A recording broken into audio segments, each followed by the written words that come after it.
As a customer, bankruptcy is really interesting.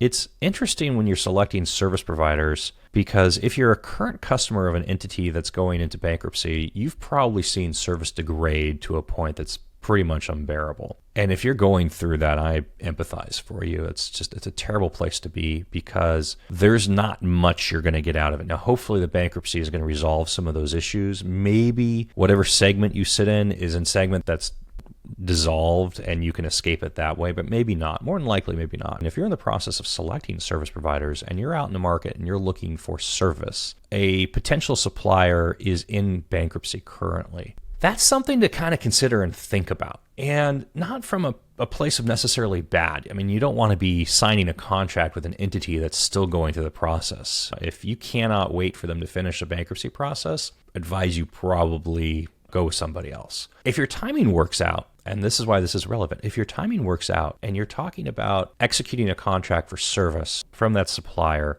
and your timing would be post-bankruptcy exit, now you're talking about an organization that has shed its debt, its dead weight, is going to be aggressively interested and looking for revenue. Think about that for a second. This is an organization, this will be a business that'll be aggressively looking for customers to grow revenue out of bankruptcy. That gives you a lot of very interesting leverage when you are looking at and evaluating one versus another. Leverage can be applied in lots of different ways. Leverage could be financials, the first place a lot of people go to, right? You can get better financial terms out of that service provider. And look, they just eliminated, in theory, all of their debt, right? So it's very easy for them to look at different economic scenarios for you when you're signing a contract. Leverage could also be contract, what's actually in your contract, protections that you have in the contract, things that normally you wouldn't be able to negotiate in terms of maybe it's better language around termination rights, triggering events, SLA metrics. I mean, you name it. Maybe it's a structural issue with how the service is actually priced and delivered to you